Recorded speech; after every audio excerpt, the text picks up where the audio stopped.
AVM உடைய பல வெற்றி படங்களுக்கு இசையமைத்த இசையமைப்பாளர் எங்களுடைய முன்னோடி ஆர் சுதர்சனன். பல வெற்றி படங்களுக்கு அவர் தான் இசையமைச்சிருக்கார். ஸோ அது வரைக்கும் ஏவிஎம் காம்பவுண்டில் யாரும் வந்ததில்லை நினைக்கிறேன்.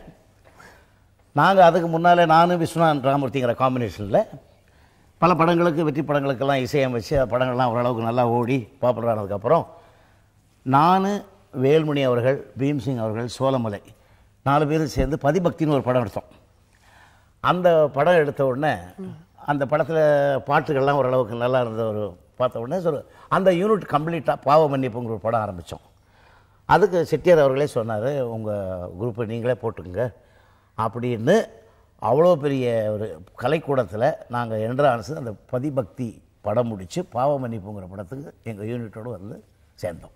அந்த படத்தை பொறுத்த வரைக்கும் அருமையான கதை, அந்த கதைக்கு தகுந்த மாதிரி சீக்வன்ஸ், அதுக்கு தகுந்த மாதிரி வரிகள், கவிஞர் கண்ணதாசனுடைய வரிகள்.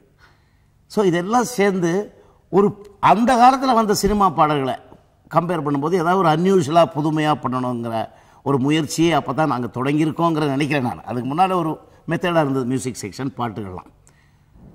அந்த பாட்டுகள் வந்து அப்போ இருந்த பாட்டுகள் மாதிரி யூஸ்வலாக இல்லாதனால அந்த பாட்டுகள் எடுத்துட்டோம், ரெக்கார்ட் பண்ணிட்டோம். அதில் வந்து அப்பப்போ பெரியவர் வருவார், என்ன இவ்வளோ ஸ்லோவாக இருக்குது சாங், இது எடுபடுமா, சரி உங்கள் இஷ்டம், உங்களுக்கு பிடிச்சுன்னா எடுத்துக்கணும்னு திருடங்கையில் சாவியை கொடுக்குற மாதிரி எங்ககிட்ட கொடுத்துருவார். அவர் அபிப்பிராயம் சொல்கிற மாதிரி சொல்லி விட்டு பயங்காட்டி விட்டு போயிடுவார். எங்களுக்கு இன்னும் பயம், இப்படியே அடுத்த பாட்டு போடும்போது இன்னும் பெட்டராக போடணும், இன்னும் பெட்டராக போடணுங்கிற ஆர்வம் அந்த சீக்வன்ஸ் எல்லாம் வந்து சேர்ந்தது. கடைசியில் ஃபைனல் ஸ்டேஜில் படம் ரிலீஸ் பண்ணுறதுக்கு முன்னால், ஒரு வாரத்துக்கு முன்னால் எங்ககிட்ட கேட்டார், தியேட்டர் எந்த தியேட்டரில் ரிலீஸ் பண்ணலான்னு சொல்லி.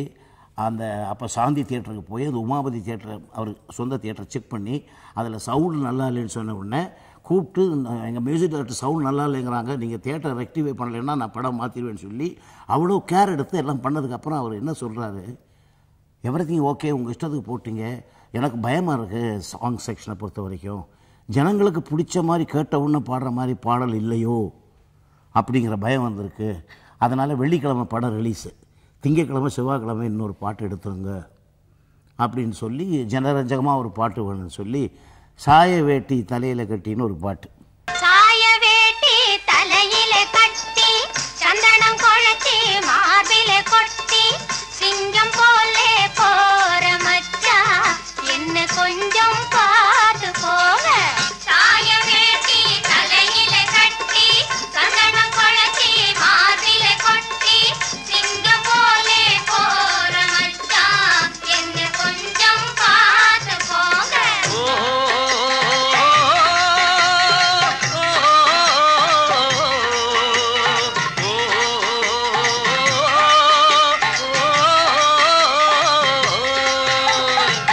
மஞ்சள் வர்ண சேலை கட்டி மாம்பழம் போல் சிரிக்கிற குட்டி கொஞ்சி கொஞ்சி பேசுவதாலே கொண்ட எண்ணம் மாறுவதில்லை.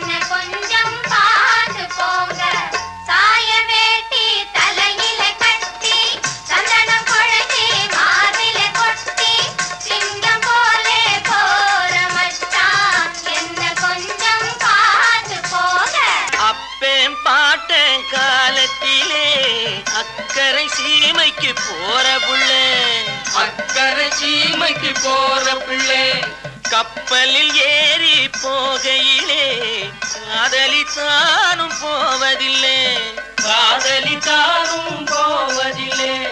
திரும்பி வருகிறேன், திருமணம் செய்கிறேன், தினந்தோறும் உறவாடி விளையாடுவோம். சிங்கம் போலே போற மச்சா என்ன கொஞ்சம் பார்த்து போங்க. சாய வேட்டி தலையில கட்டி சந்தனம் கொளுத்தி மார்பில கொட்டி சிங்கம் போலே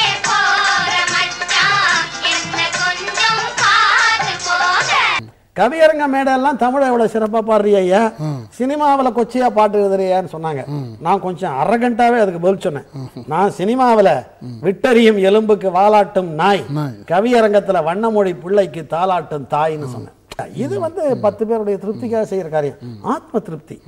இது இந்த இலக்கிய ஈடுபாடு கண்டிப்பா வேணும், எல்லா திரைக்கவிஞர்களுக்கும் வேணும். இது கண்டிப்பா அப்படி அந்த இலக்கிய ஈடுபாடின் காரணமாக சினிமாவிலையும் இங்க இருக்கிற இயக்குனர்கள் நம்மள ஒரு கவிஞர்னு மதிக்கிறாங்க.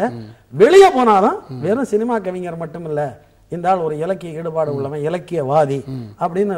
அதனால இது ஒரு நாணயத்தின் இரு பக்கம் போல. இந்த பக்கம் எம்ஜிஆர் இருக்கிறச்சே நான் ஒரு வாட்டி சொன்னேன், அண்ணா நான் 2 தமிழ் வச்சிருக்கிறேன், ஒன்னு கற்பனை தமிழ், ஒன்னு விற்பனை தமிழ். விற்பனை தமிழ் கோடம்பாக்கத்துக்கு, கற்பனை தமிழ் கவியரங்கத்துக்கு. ஒரு நாணயத்தினுடைய இருபுறம் இது. இது எனக்கு சின்ன வயசுல இருந்து இந்த இலக்கிய ஈடுபாடு உண்டு. இலக்கிய ஆர்வலர்களாகிய திருலோக சீதாராம், அகிலன், நான் இவங்களோட சின்ன வயசுல நிறைய பழகினேன். அதான் காரணம்.